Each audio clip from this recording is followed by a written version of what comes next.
You are listening to KBMF LP 102.5, The Grove. My name is Moon, and tonight I have something very special to share with you. Last month, which, as this is airing live, was March 2024, I had the pleasure of interviewing Andrew Wincott, a UK-based actor with a storied career in theater, TV, film, video games, audiobook narration, and more. In his home country, he is recognizable as Adam Macy from the long-running radio show The Archers, but internationally, he is most well known for his role in Larian Studios' critically acclaimed fantasy RPG Baldur's Gate 3 as the devil you know, Raphael. It should be mentioned that prior to speaking with me, Andrew had been nominated for Best Performer in a Supporting Role for his work in Baldur's Gate 3 by the British Academy of Film and Television Arts. At the BAFTA Games Awards hosted on April 11th, he received the award for this nomination. So, Andrew, if you're listening, I'd like to offer my warmest congratulations. As I mentioned many times during our talk, your performance as Raphael is more than deserving of such an accolade. Although we experienced some technical issues and I was recovering from a cold at the time of recording, I am still very proud to be airing this. It was a wonderful conversation, and I feel very privileged to have had this opportunity. So, without further ado, Andrew Wincott, thank you so much for joining me today. How are you? Hello. Thank you very much. Thank you for inviting me on the show. Of course. Lovely to be here. So good to have you. So, the BAFTA nomination, can we talk about that real quick? That must feel crazy. What's that like? It's really quite something. It's great to get. I mean, I've been on a long list. I knew I was on a long list, so I think there were about 10 of us. But of course, for about 2 or 3 months, I think. So it's great to make the short list and to be officially nominated. Yeah, so wow. that is yes, that is really something. It's the first time I've been BAFTA nominated, and it's sort of like a validation. It's, well, someone out there appreciates what you're doing, and I know that the game has had this amazing reception, and Raphael has made an impact, and I've been astounded at the inspiration that this game has been for fans out there. Absolutely. Artists and writers too. People send me. I've been sent speeches, and I've read them and thought, wow, you've captured Raphael's. This is the way he speaks. This is the kind of language he uses, which is amazing. But to do that, to be inspired to do that by the game. So I've known it's had an impact, but then to have the, if you like, the recognition, the validation from British Academy of Film and Television Arts, it's great. Yeah, it's an honor. I feel very privileged. Yeah, we only found out a few days ago. Yeah, well, best of luck to you for that nomination. Thank you. I guess let's rewind a little bit. I'd love to know more about your career, because you've had quite an interesting career compared to, say, anybody else who has worked on this game, or really anybody else in the field. You've done a lot of narration and audio work and work in radio, most notably with The Archers, which is something that fascinates me. This program has been running for 73 years? It has. That's what that spans generations of people. Is it something you grew up listening to? It is like that. It is absolutely like that. The program was on in the house as I was growing up. It has a very recognizable theme, signature tune that is it's folklore and it's traditional, but everybody knows it. And when you hear it, it means only one thing. Now it means The Archers, and so it started in 1951. So it's 73 years, which is unbelievable for a program to last that long. But it is involved with, what's also extraordinary is that I've been in it 21 years, but the lady who plays my grandmother only retired about a year or two ago, and she's 103 now. She'll My be goodness. 104 in June. Wow. Her name's June. But I mean, I want to say, come on, Gran, you're retiring. You're 103. Come on. Yeah, talk You're about just not. commitment. You're just not trying, are you? Wow. Well, June, or my Gran, Peggy, she is has been playing Peggy since from the beginning.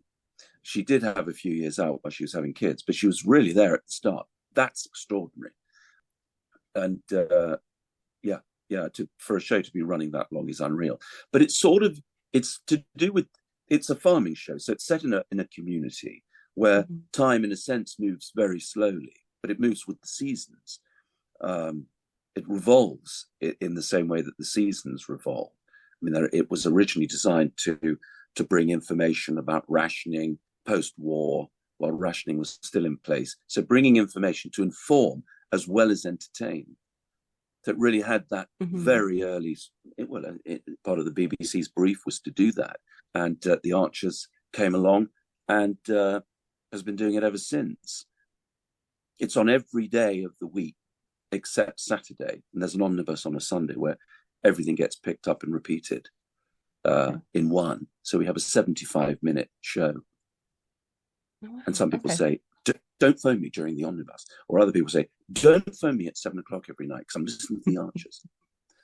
You said it has 5 million listeners nationally? About 5 million. Yeah. Give or take, about 5 million. It has been higher. I mean, you have to go back a few decades. But at the moment, as long as I've been on it anyway, for the last 20 years, it's been roughly constant. And it's also, of course, podcasted and available online. I don't know. Can you get it in the States?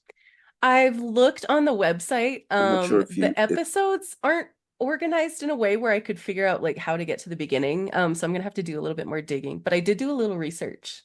Wait, you want to go back Moon? You want to go back 73 years?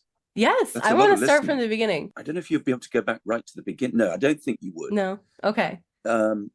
I just have to figure out a starting place then, because it's still a lot to get. Well, what you would do is you'd drop in, and it's like listening to people's lives. Yes, it's like listening to gossip. So scenes take place in people's houses, but also in the pub or the village shop, or community places, or indeed they take place outdoors on the farm. Okay. I mean, in the studio we have an external acoustic. We have different acoustic areas. We have an external acoustic area called the dead room, where there is zero acoustic, and it sounds as though you're out in the open. We have two surfaces you can stand on. So you can stand on a sort of carpeted area onto which you can put old magnetic tape, probably all my old performances. And if you walk on it, it sounds like grass. Or on the other side, you've got a concreted side. You put a bit of a few stones down on that, and it sounds like a gravel drive, or a yard, a farm yard. Okay. So you can move. So the Foley for it is recorded live almost. That's wow, that's really neat. As possible. We have a spot FX or Foley who's present shadowing our movements. So we're holding the scripts, we're bringing the words off the page as much as we can. And yes, our Foley, most often than not, is this wonderful lady called Ness, and she will move the boxes or the spanners fixing the farm machinery. She'll be wielding those, or even we have a kitchen area which has a real sink, so you can actually run water, or we have a kettle in there, and a microwave, and even an Alga, in fact.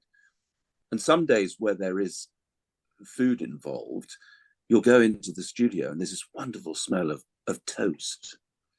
Wow. So there's an art to it. It's everything is done in the studio. There's no like outsourcing. As much as possible is done in situ.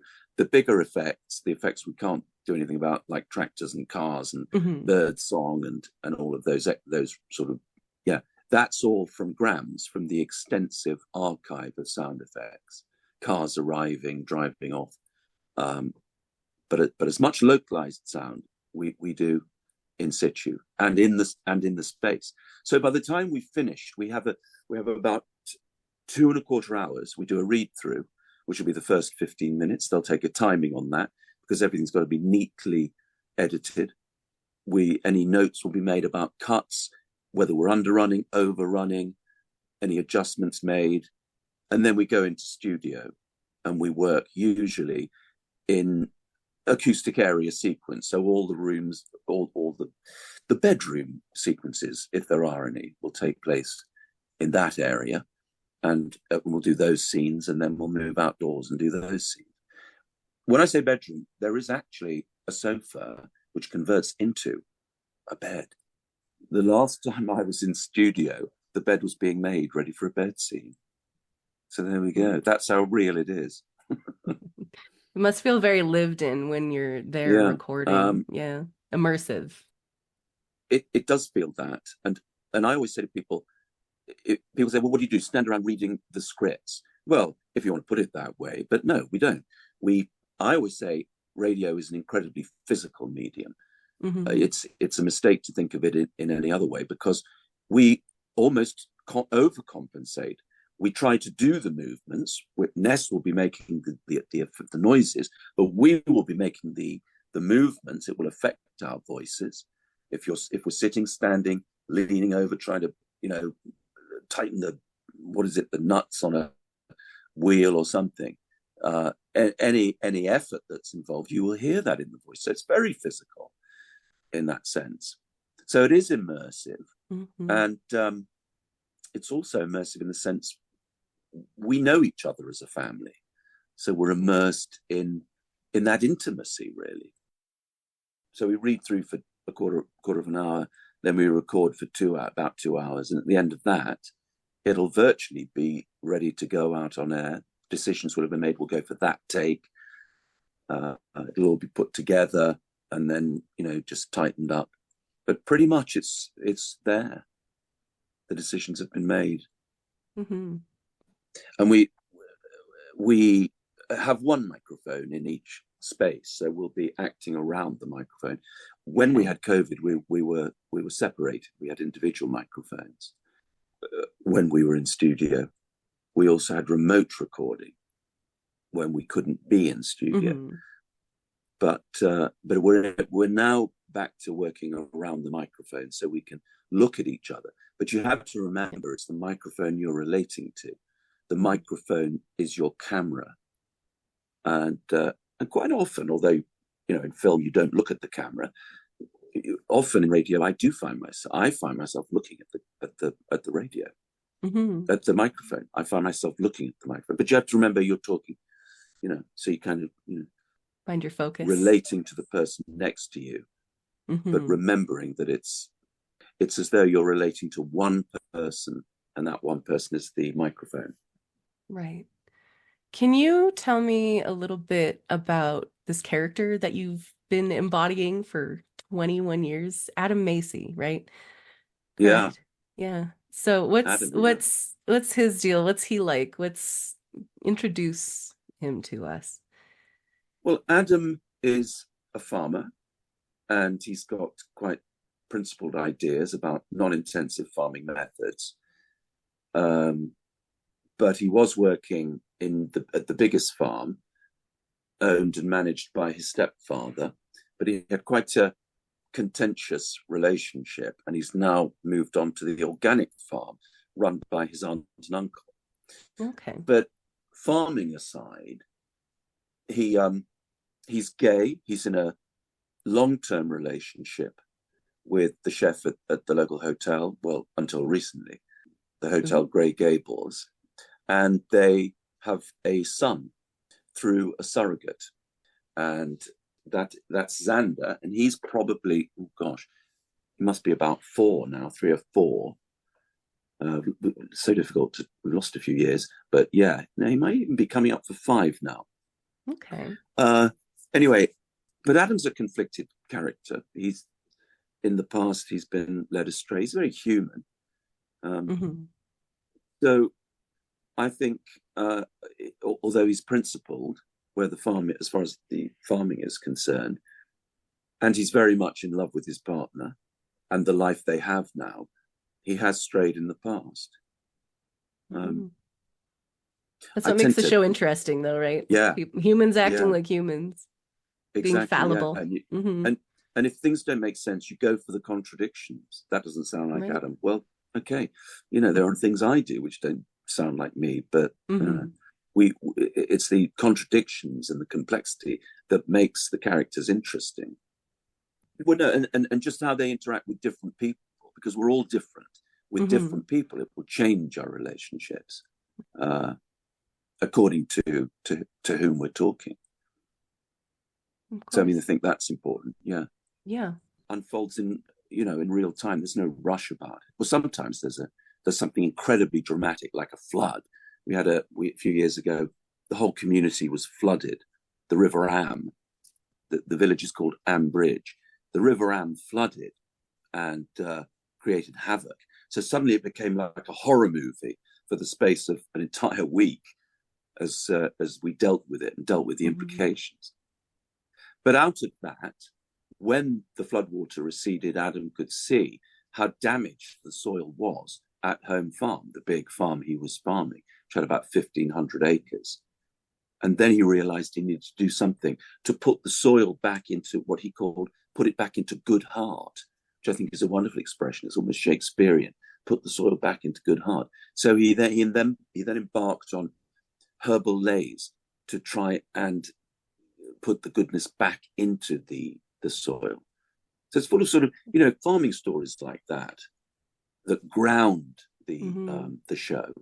Well, and you mentioned, farming being such an important part of English culture, and it has been for thousands of years. So, Yeah. saying putting the heart back into the soil, it's probably a term that's been around for a very long time. And I think, some Montanans out there can also relate to that because Eastern Montana, the economy is largely based on agriculture as well. It's more cattle farming than it is like producing crops, but there's I'm sure some similarities there too. But it's Yeah, hmm absolutely, absolutely. So yes, Montana is a farming state, and hmm as is the United Kingdom. I mean, actually, the United Kingdom's probably about the same size as Montana, for all Oh, I know. probably, yeah. Yeah, uh, but we have a dairy farm, we have cattle. There is so we have three with different farms. There's an organic farm, there's a dairy farm, and this intensive arable farm, which does other things too. When Adam came into the program, he'd been away working on different projects in Africa, goat farms and irrigation projects. But he came back and he wanted to do fruit, so he started doing strawberries in polytunnels and venison on that big farm. So it's very diverse, really. And I But can see how drama surrounding just the life of somebody who's trying to farm would be kind of do or die sometimes because that's people's livelihoods. And you mentioned the flood being a thing, and I'm sure there have been other absolutely awful things that have occurred that have, put people's lives at risk, people's work at risk. And yeah, I can see how a soap opera would be able to sort of function around that. That's really it, interesting to me. yeah, it's sometimes said that the ratio is about 4 parts, very little happening. So that's just Hmm the everyday, the gossip, just the subtle nuances, the shifting patterns of everyday life in families, and then occasionally you get the melodrama, that the other fifth. So 4/5 of that wallpaper, some people say, it's comforting, but that other hmm fifth will be drama. That famously in 1955, so just a few years after the program was set up, there was a barn had caught fire, and a central character died in the fire. It coincided with the launch of a commercial television station in the UK in 1955. ITV was launched, and it was thought the BBC did it deliberately, but it was a no, it was a great accident. It was a coincidence entirely. The switchboards were flooded. The BBC was entirely unprepared. This character, Grace Archer, died in the fire when the barn caught fire. It was very dramatic. So that's an example of how things, great drama, accidents, melodrama, how it happens, and it's still talked about. People remember it. Yeah, again, 73 years. Something, you can't have something exist for that amount of time and not have it ingrained in the country's culture. So it must be quite the trip to participate in that, especially for 2 decades of your own life. Yeah, it's a privilege for me. And we also record in the heart of England. We record in Birmingham, the second city, but we're surrounded by wonderful farmland. I mean, it's an imaginary community, but if it's anywhere, it's Worcestershire, or for me, it's Oxfordshire. But that's only because that's where I come from, and I grew up in really on the edge of a farming community, a market town which had the biggest cattle market in Europe. It's now no longer exists. The town of Banbury in Oxfordshire. And just a few miles outside Banbury, my mother grew up on a farm called Home Farm. And Home Farm was also the name of the farm Adam farmed, the large and arable farm. I mean, there are probably hundreds of home farms. But for me, it was like coming home. And by another quirk of coincidence, my mother went to the same school as the man who created the Archers, a man called Godfrey Bazley. And she wasn't there at the same time, but Godfrey Bazley came up with this idea of the Archers. And that was the school my mother went to. So for me, that village, a village called Sibford Ferris, is in my mind, it's my Ambridge. But everybody has their own image of Ambridge in their mind's eye. It's their village or a village they know. We create our own pictures. That's why radio is so fabulous. The old adage, the pictures are better on it's better on radio because the pictures are better. Yeah. Or radio is better than TV because the pictures are better. Nothing beats one's imagination. Exactly. So just out of words and sounds, you create this world, this imaginary world of relationships, people, drama. And that's it. That's radio drama. And you also delve into similar things with audiobook narration. Tell me a little bit about what that process is like. I can't imagine it's very exciting, but is it enjoyable for you? Or because I know it must take a long time. It must be quite intensive to sit down and record an entire book from start to finish. So what does that look like? Well, you've pretty much hit the nail on the head. It takes an enormously long time, not only to sit there and narrate it and inhabit it, find voices, and so it's not just the narration, you're finding voices for the different characters. And in some books, it's hundreds of characters. I've recorded epic fantasies by Tad Williams, for example, which were themselves formative influences on the Game of Thrones novels. George R.R. Martin has credited those early Tad Williams epic fantasies as major influences. So I'm trying to find voices, thousands of voices, humans, I don't know, orcs, immortals. It's quite a challenge. These ethereal beings, how do you find a voice for that? I don't know, but somehow you do. But not only that, it's the preparation. So before I go into studio, I've got to have worked my way through the book, marked it up. I mark it up like a play script. So when there's dialogue, I know who's talking to whom. Otherwise, you're just going to get lost. So I really mark it up. I have to check everything, pronunciations of words, even words you think you know, check them, because the chances are it's possible you've got them wrong. But it is very different, the audiobook world. You're on your own. you've got a producer, but a lot of people now record from home in isolation, Mm-hmm. in home studios.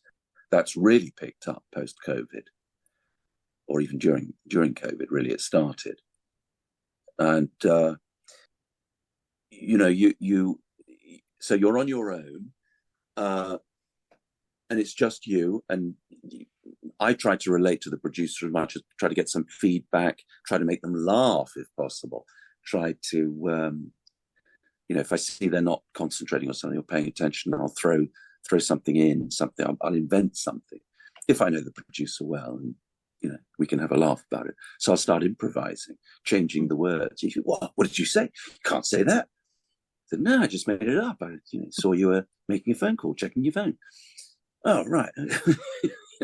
So you try to have a bit of fun. Attention. Yeah. That's right. You test them out. Mm-hmm. No, I switched those words. Didn't you notice? Or I'll make a mistake and they say, sorry, I have to stop you. I'm afraid you misread that. That should have been. So, I was hoping you wouldn't notice. So, I make out that I really did it deliberately. But so I try to have a bit of fun in studio with the books, but it's really like running a marathon. It's about stamina and pacing yourself. Right. You have to do so much a day, otherwise you're not going to hit the marks. You've got to be able to be in a position where you're going to get through the book, because time is money. The studio's only been booked for so many days. So that's a certain pressure. It's always a pressure the first day. But you don't get that kind of pressure in theatre. You know when the show's going to go on. You know when your first night's going to be. And there's a different kind of pressure when you're filming. But that's the studio's problem, really. But when it's the audiobook, in a way, it suits people who like to be in full control of everything, megalomaniacs. I want to do the narration. I want to play this part. Well, you can play all the parts, but you've got to find voices. And then at the end of the day, you wonder why you're so exhausted. It's demanding, really demanding. I know actors who won't do audiobooks, or they won't take on long audiobooks. The longest book I've ever done ran just short of 50 hours, but I didn't do it in a run of days. We had to spread them. With the Tad Williams, I probably do those. They're about 800 pages or something, and they run to about 34, 35 recorded hours, and that would be 2 weeks in studio to do that. Okay. And consistency, remembering the voices that you did on page 200, though the character doesn't come back to page 600. Or what did I do? What voice did I use for that? Out of a cast of however many. In a fantasy world, the way words are pronounced, you have to be consistent. You can pronounce it the same way. So you do rely on your producer to keep hold of these things, to mark where you first said it and have an anchor point you can go back to check. So there's an awful lot going on. But when I'm reading, half the time I'm thinking, got to keep going, keep the momentum. Could I have read that sentence better? Maybe. But if you stop, you're going to lose momentum. So if you keep stopping and keep second guessing yourself, you'll be there forever. It's a lot like theater, I can imagine. Just have to roll with the punches sort of thing. You have to go with it, yeah. And if you make a mistake, well, in theatre, that's it. The moment's gone. You've got to be in the moment. You can't stop and worry about it. It's like a tennis player.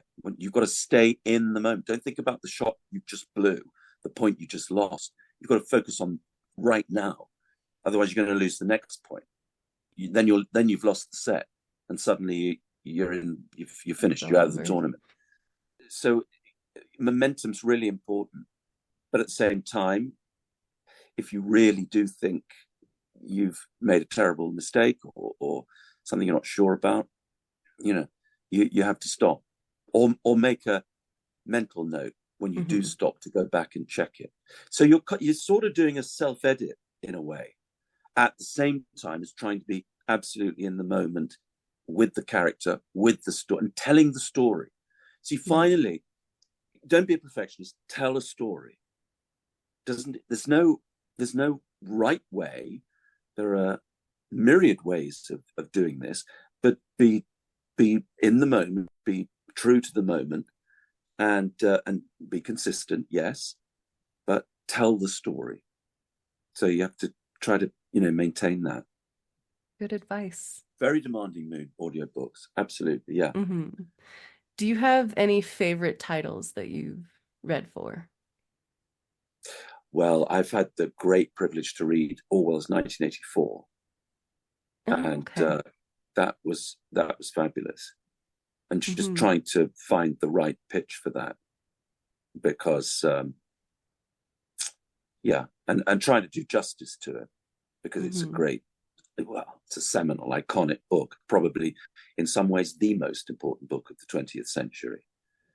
So that was a great privilege. And then again, equally, I was asked to read Kenneth Grahame's Wind in the Willows, which is Mm. a joy, an absolute joy, and then find voices for the characters, the animals, you know, Toad, silly, pompous Toad, self-deluded, what, it's very pompous, and then Hmm. Badger, it's very serious. Now look here, Toad, and then I did Mole, I did a sort of, a kind of like that. And then, and Ratty's quite sort of, oh yeah, well, okay, well, come on, let's, come on, Mole, let's, let's find Badger. No, don't bother me now. So, you have great fun finding all the voices for these characters, and it's so beautifully written. It has an extraordinary chapter in the middle of it, which is quite surreal, where they Hmm. meet the god Pan in this dark backwater. They're looking for a lost character, and I'd completely forgotten that chapter was there. It was a great surprise. If anybody knows the book, there's that Wow. extraordinary suddenly go into this other world, Just rather dark world. whimsical and delightful and Yeah, but also, yeah, touching on those darker folkloric yeah, kind of yeah, notes. Hmm. yeah. I mean, And the Wild Wood, which is this crazy, dangerous place with the stoats and weasels. Remember the stoats and weasels when I was a kid? What are these stoats and weasels? You know, do they stay in the wood? Don't let them come after me. Uh, oh, and then you have all the silliness of um, of Toad and all his narcissism and pranks and buying cars and all of this. Yeah, no, it's an utter joy. Wind in the Willows. I Really love it. enjoy doing that. And I'll then listen and to then I've it. been asked to read detective fiction, or I would say superior fiction. But that's in Uh, line with what you like because you love noir and stuff, right? oh So, yeah, that is right, true. That is true. I imagine that's Belinda quite a bit Bauer of fun. writes great fiction, whether they're crimes, but with a slightly supernatural twist to them. Mm, There's always something other going on. But Belinda okay. Bauer is great in, I think, for audiobook, because the words come off the page like silk. You don't have to, it's not, sometimes you feel like you're wading through treacle, reading long sentences with lots of clauses and complicated sub clauses. Belinda Bauer doesn't do that. She's very economical with her scene setting, very descriptive, and then the dialogue is like a film script, a screenplay. So they were a joy. Interesting Hmm.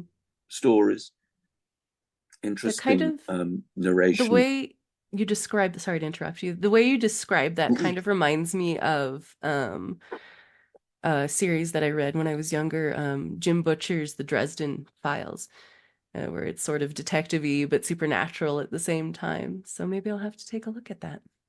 If you like, yeah, uh, supernatural or well, it's difficult to say. It's detective fiction, or it's usually some sort of crime related fiction, but yeah, with a twist, I would say. Okay. Interesting. Um, but yeah, that gives us a good springboard to talk about film noir. Because in preparation for this interview, my friend Britt, who is well versed in all things theater and film, compiled a list of movies for us to watch. So we got through a couple of those. Um, because you've talked in interviews before about being inspired by film noir at the beginning of your career. Is that correct? I have been inspired by film noir.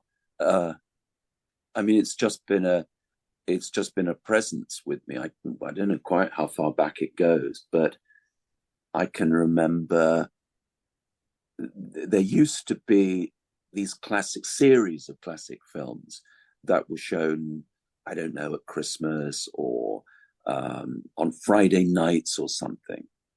Would also have a sort of horror tradition actually in the UK at one time. There would be a horror movie on Friday night. Would be horror movie night, you know.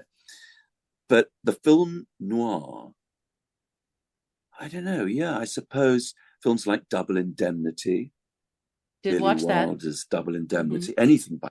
Did you watch that? Yes, we What did you watched think? Double Indemnity. I loved it. And we watched my favorite, I think, of all the ones we watched was Sunset Boulevard. Um Ah, Norma Desmond, absolutely iconic. I loved her. And then we watched Strangers on a Train and The Maltese Falcon. Yeah. wonderful. Strangers on a Train. Well, that's Hitchcock. Yeah, terrific.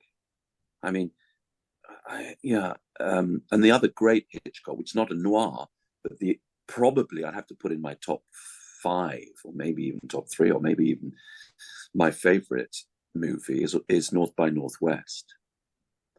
I think that was With mentioned. Yeah, when Britt was talking what about. by whom? By me? Did I No, mention it? by my friend. Yeah. By your friend? Yeah. I mean, it's the classic mistaken identity. Man on the run. He's an Cary Grant is an advertising man, rather suave, smooth, and he suddenly finds himself mistaken for a spy, being Mhm. chased right the way across the Midwest. Actually, all these iconic places. Then there's a denouement in at Mount Rushmore. Uh, but I remember places I mentioned like Rapid City, South Dakota. The icy blonde, even played by Eva Marie Saint. Uh, and out of North by Northwest, I think so. It was 1959. Out of that, you get the Bond films. You get the Bond films coming Okay. along. So in different locations, different.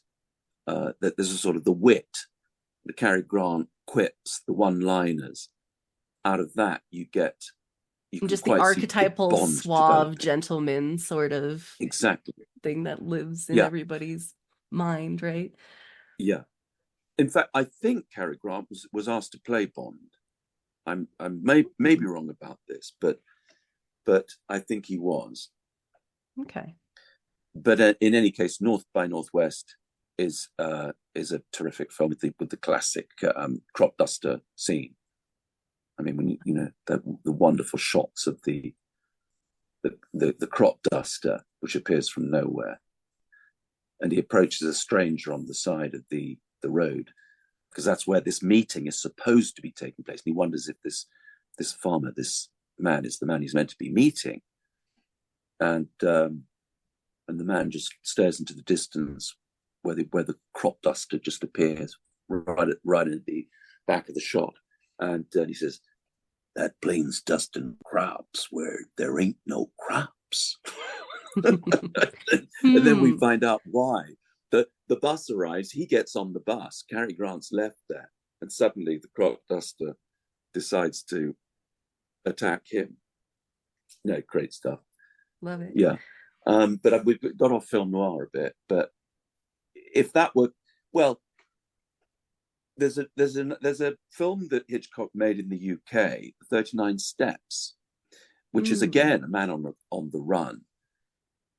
And that is film. Well, it's a noir because it literally is physically in black and white. And Robert Donat plays Richard Hannay, who is again mistaken. Well, he's accused of a murder, and he takes off and then is chased all over Scotland, the Highlands, which I also Yeah. adore. So that's fascinating. So yeah, but these are great films. It's something to do with I think the combination of the cinematography, Hmm. the wonderful use of light and shade, An environment too, I chiaroscuro. noticed. The setting is very, Yeah, very key. Um, yeah. But yeah, I've The never sense been of, exposed to the genre before. It was an interesting kind of foray. are you Um, pleased that you have been? Absolutely. I love the thing that kind of seems to characterize all of them, which is just the slow descent into chaos and just Mm, madness as the mystery kind of unravels itself. It's very entertaining. yeah, absolutely. And that sense that also it's not just the menace lurking in the shadows, trying to solve the mystery, whatever it is, or the crime, or who killed who, and who was responsible. And no, it wasn't me, or false accusations, or solving the riddle, or Hmm. the or in the Maltese Falcon, solving that mystery, and these extraordinary characters that inhabit it, played by Peter Lorre and Sidney Greenstreet. It's that's the world that's created, the dramatic world, through the brilliant cinematographers that were working within the limit, what were then seen, I suppose, to be limitations, Hmm. uh, combined with razor sharp dialogue, whip smart, cynical dialogue. Another great noir for me is The Sweet Smell of Success. Uh, Either a Scots-born American or an American-born Scot, can't remember which way around, Alexander McKendrick directed it. And it has terrific, the look of it is amazing, very urban, all this amazing night shots, but the script is like a diamond. It's so rough-hewn and sharp, so Hmm. clever. And then you've got these amazing performances by Burt Lancaster and Tony Curtis. And how can you go wrong with that? But these monsters too, these men who are they create these terrifying characters. The Burt Lancaster character, who has this dark relationship, very tortured relationship with his younger sister, and Tony Curtis is this cynical, rather sort of very ambitious press agent. They're all trying to get on. They're all about ambition and what they Oh can yeah. get. I mean, Yeah.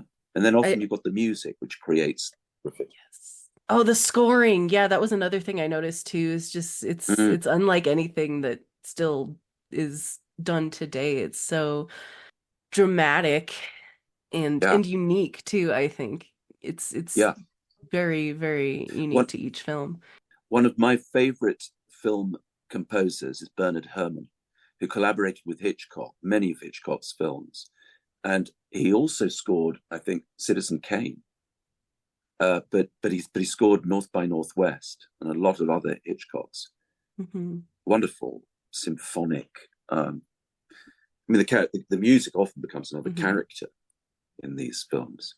Yeah, it does. And you think of that era of film, and one of the first things that comes to mind is that kind of just Mm. kind of swanky a little bit, but very over the top. Jazzy, sometimes Jazzy. Hmm. jazzy. Yeah, Hmm. yeah. I think Sweet Smell of Success. I can't remember who did the score, but it has that. Some of it is set in nightclubs, so it just feels quite Right. jazzy. Yeah, jazz influenced. Yeah. But yeah, that and the dialogue, just it's such a product of its time, and it's very, very, very iconic. So I'm glad that I went into that and that we had a couple movie nights and got to enjoy that. And I can see Well, I hope. why, that would have given you any amount of inspiration in your career. Well, I think it probably. Uh, yeah, it must have. I must have wanted to get into acting with all that in my background, I suppose, in the memory banks. But I'm Right. also I'm also sort of steeped in English traditions, but all of that American wonderful film noir Hmm. tradition is there too, and they're things I just love to enter those worlds. I don't know if I'd like to live in those worlds, but I certainly they make great movies. Hmm. I wouldn't want to deal with that amount of just, like I said, chaos that Mm. Oh unfurls. yeah, I once played an American gangster in a Neil Simon play called Lost in Yonkers, and I suppose I must have based Uncle Louis, the character, must have used all that film noir reference. Yeah. Yeah, so we can move on and talk a little bit about Baldur's Gate 3. Again, the title you're up for a BAFTA nomination for. Supporting actor, supporting role, was that Yes, it's the supporting. nomination? Yeah, yeah, supporting Okay. actor category. Yes. Right. And everybody loves Raphael. Everybody wants to know about Raphael. And Why I won't is make that? you he's such I don't know. I think it's you've mentioned it before in a couple other interviews, but you talked about archetypes when you mentioned Bond a little bit, but Raphael is an archetype as the devil that has been around in literature and in theater and film and TV and every type of story humankind has told since time immemorial. So he's a very recognizable type of character, I think, which is probably part of the draw of him. But he's also, very alluring and he tries to draw you in and we're all out here Mm, kind of buying it and falling for it. But it's yeah, what a performance. Absolutely thank, well-deserved nomination thank for you. it. No, it was a joy it was a joy to play, and the thing that I suppose he's the devil we hate to love to hate. Just like any good villain. I mean, a villain has to have a little bit But of what you say is absolutely that's yeah. It was a very good summary, very good analysis. I think you're absolutely right. But any villain had well the archetype, the smooth, charming villain, but you don't want to get too close to them because then you mhm, see the dark side. But I right. don't know. I think a lot of people are attracted to the dark side. So that's that curious contradiction or split, isn't it? Hmm. That place we don't want to go, but we feel or we shouldn't go, but we feel compelled to go. We've got to look. We've got to open that door, Hmm. and Raphael knows that. So Right. you know, Definitely he uses it to his advantage too. And yes, you haven't played the game. I think if you have the opportunity, you should get somebody to walk you through the whole House of Hope encounter because it is unlike anything else in the game. Everybody talks about the song.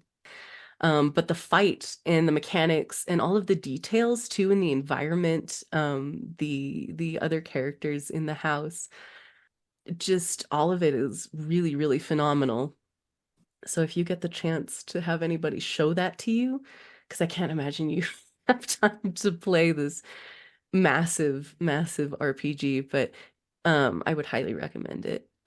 Because it's an almost cinematic experience, right? Which in oh, video games is quite the accomplishment. wow, that's amazing. Yeah, thank you.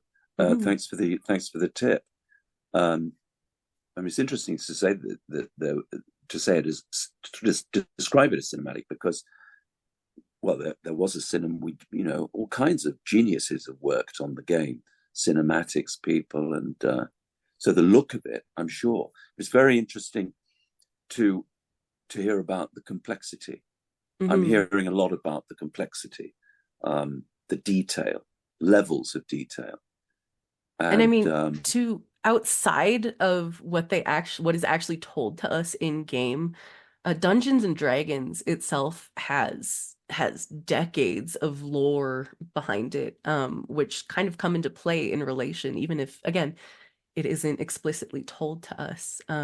You've mentioned before that Raphael is kind of trying to prove himself, which would make sense given his parentage, because in Dungeons and Dragons, his father is Mephistopheles, which not exactly the same as say Goethe's Mephistopheles, but like a very powerful being. So Raphael coming from that and being half human as well, um, it would make sense that he's trying to trying to make something of himself and trying to prove himself, and you really do bring that to the table quite adequately.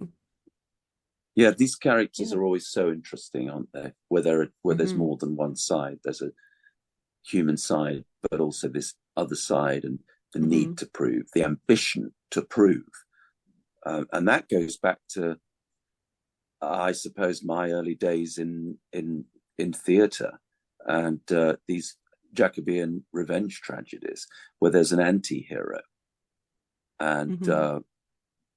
they embark on arcs of the story that take them into very complex and ambiguous areas, morally contradictory, morally Mm-hmm. ambiguous. The dark side again, the dark side of noir. Uh, And it's funny, but Raphael's father, again, Mephistopheles, is known to be kind of a hypocrite. He's known to contradict himself within the lore. So seeing that in his son, who again is half devil, half human, makes perfect sense. It all falls into place beautifully. and the other interesting dichotomy is, I mean, I see Raphael. I've said it before in other interviews. He's part of a tradition of the devil, which I connect with Milton's Paradise Lost, where which I think I'm right in saying Milton conceived as a play initially, a drama, Mm-hmm. and and Lucifer is the archetypal anti-hero. He is a fallen angel. Yep. So you have that side, that good side, or that attractive side, the shining side, but he's fallen. He's Mm-hmm. dark. He's crossed over. So you have that shift, that ambiguity about him. So you've got the fallen angel in Lucifer. So I see him as part of that tradition, which Absolutely. is fascinating. And ambition, I think, in the case of Lucifer in Paradise Mm-hmm. Lost. So yes, it's extraordinary. Mm. Yeah, not only is he that kind of light bringer archetype, the archetype of somebody who's just trying to climb this ladder of power that the entire game kind of centered around.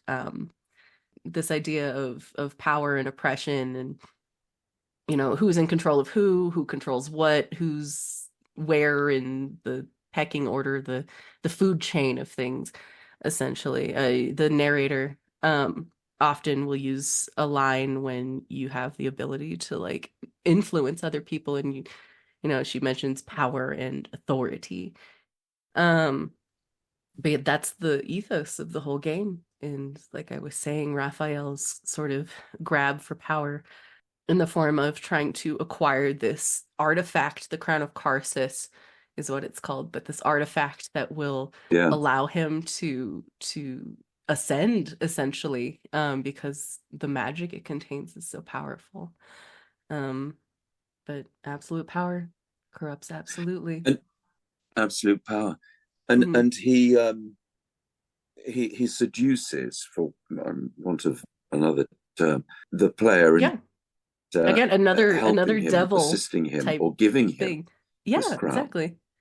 I mean, the devil is, Yeah, like that. The tempter, the seducer, the entity that's going to give you everything you want, essentially, but at a very high cost. Um, yeah, fascinating. mhm. You mentioned Pan earlier, talking about Wind in the Willows. That's Mm. some of the first instances we ever, in a folkloric sense, kind of drew images of the devil from. And I mentioned Mephistopheles, which is a purely literary figure, but informs a lot of the imagery that we see nowadays, in the devil, being related to the color red, the horns, everything like that. um and then I also recently listened to one of your audiobooks, The Merry Devils, and kind of, uh, Ah, the beginning of the book, listening to everybody sort of have this moral quandary about um the subject matter of this play, because it is related to devils and demons, and the townsfolk are a little bit cagey about it. But yeah, like I said, just a figure that has been around for a long, long, long, long time to see it brought to life through Raphael. And at the same time, very, very grounded in his more human side of things, is um, very, very worthy of the nomination. The performance was phenomenal. Thank you. So capturing the human element, but also um, the supernatural or powerful element. Do you mean in that sense Yes, that? yes. To see it when he speaks, when he's very calm and suave and collected, and he's trying to sell you something. But in the instances in which you kind of irk him, in which you sort of rile up his temper, you see that human side of him kind of go away, and he just sort of you see him for sort of the creature or like animal that he actually is. And you Mm, play both sides of that very, very well, which I think is sort of what makes the heart of that performance so enjoyable for so many of us. thank you. Yes. Well, yeah. I mean, I think it was for me mostly about finding that balance between his smoothness, um, his charm, his wit, his urbanity, and yet those moments where you do see the danger, the devil that lurks within, the danger, the Right, power. right. Um, so it's finding those moments where that's revealed. But his sense, but there's a, but I at the beginning certainly I remember trying to get the irony and playfulness, Mm-hmm. but suggesting the power. Right, exactly. So finding that path, that route, walking that route, I think was the way into him. Um, so the voice sort of went with the elegance of the language. It seemed right. It seemed. I feel I'm giving a classical performance, really, which takes me back to my roots in theatre. Um, Very and theatrical. even he is a theatrical devil, isn't he? It's a Mm-hmm. theatrical devil. Yeah, and it takes me back to my classical roots in theatre. And when they said in motion capture, where they said, look, you have to try and angle it a bit to be slightly at an angle. I suddenly thought, oh right, so it's like being on stage. Mm-hmm. So you're giving a performance. Obviously, there's the audience, but at the same time, you're relating to whoever is there on stage with you. So there is. It was very much a sense of even that was like being on a stage, and then given Raphael's theatricality.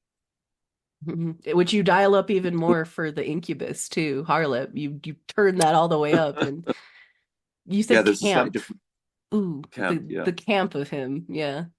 Yeah, perfect. yeah. That was a slightly different challenge. So you sort of take Raphael and then take him into a slightly different area of theatricality, Yeah.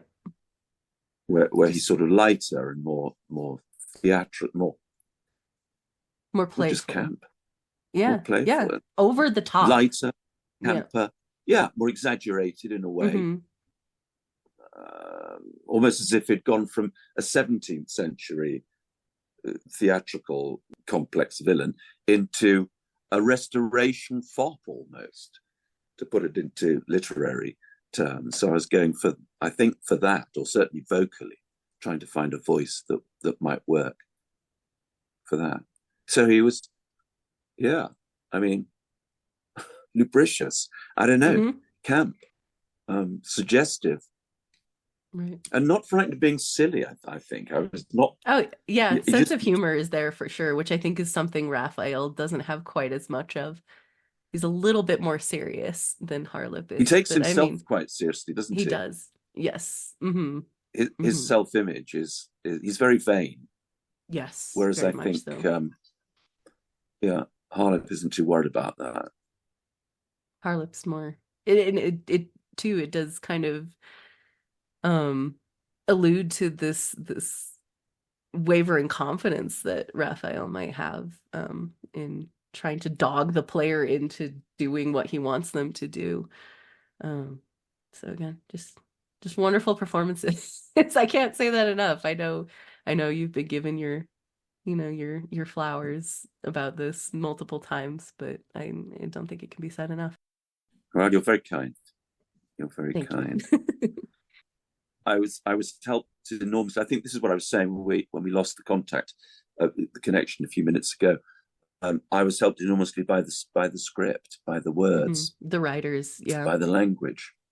The writers did some great work, and it makes the actor's job so much easier. It's a bit like the point I was making with the audiobooks. Certain books are written in certain ways that make the narrator's job easy, and it's the same when you've got good dialogue and that's sustained throughout, in some instances, quite long speeches, almost like monologues with Raphael. He's such an important character that you get him at the end of the game. You get like kind of a little scene with him where he talks about, if you did this for him, he thanks you, and talks about how he's going to ascend into all this power, and just, yeah, like you said, very theatrical.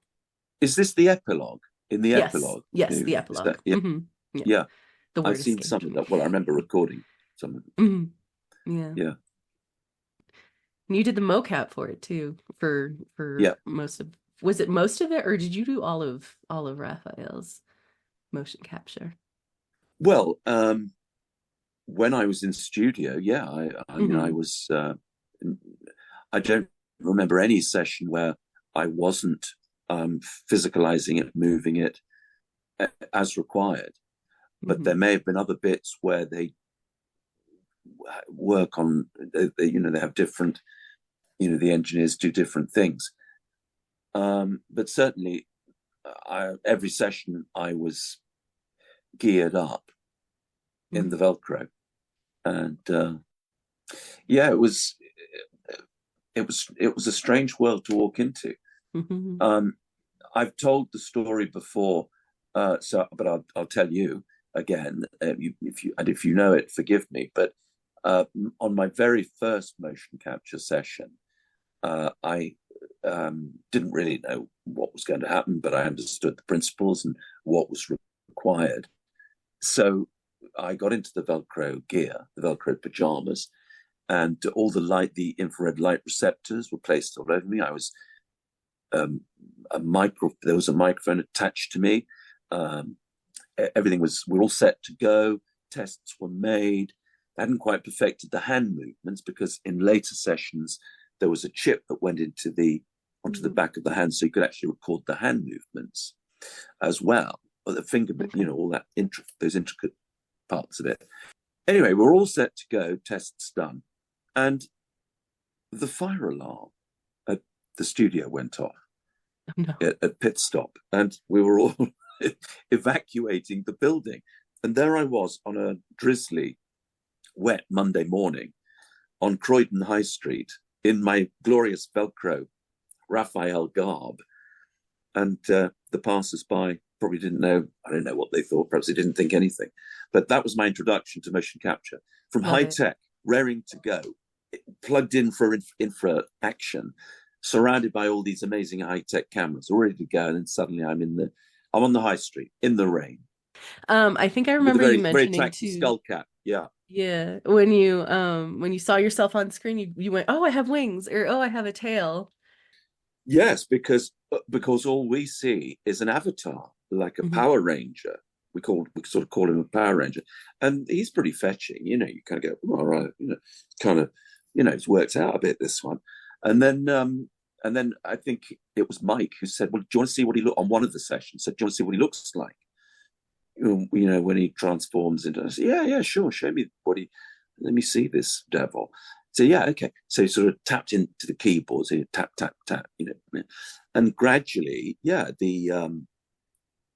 I sort of started to, as I moved, he moved, and I moved my shoulders, and something moved behind me, and I turned to, oh, he's got wings.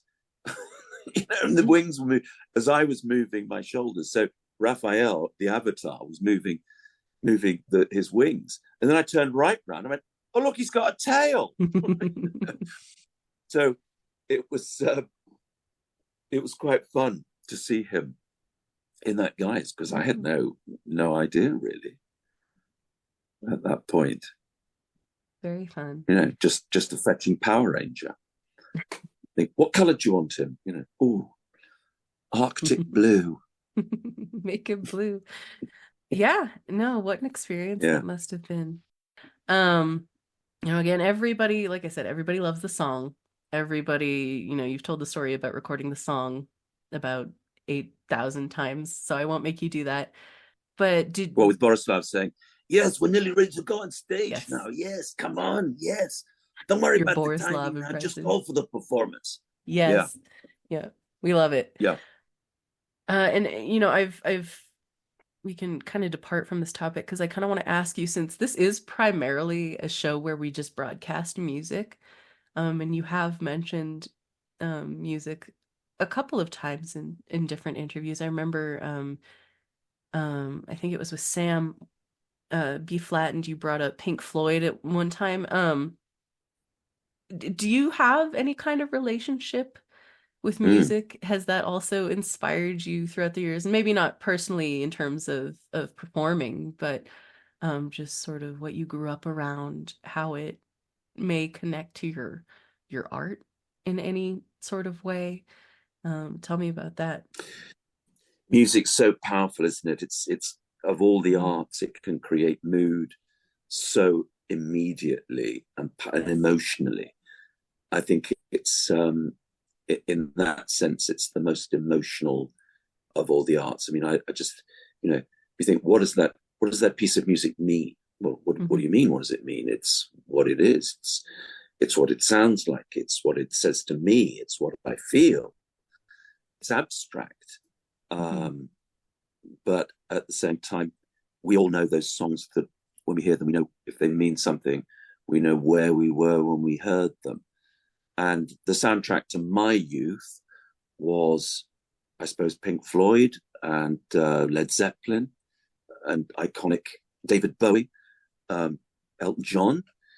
So Simon and Garfunkel. I mean, so this was this was my youth. But then I was also learning classical guitar at the time. So there's a whole other area of music, the Rodriguez Guitar Concerto, which also for a while I became obsessed with and still am to a certain extent, because I love traveling to Spain I'm not enough. I should. I keep telling myself you should. I've still got the guitar. I went to Spain when I was 15 for the first time, and I bought a classical guitar because I was learning guitar, and I picked up this guitar in a music store, and I just loved the tone of it. I loved the sound of it. I just connected with this guitar, and I've still got it. It's beautiful. It's a beautiful guitar. And I learned to play the Villalobos Prelude No. 1 in E minor, which is a bit above my pay grade, really, because I was only got to grade 5, and that piece is more complicated than that. But I found a way. I learned it, played it, and I'm a bit scared. I might have forgotten it, so I really should pick up a guitar and try to get through it.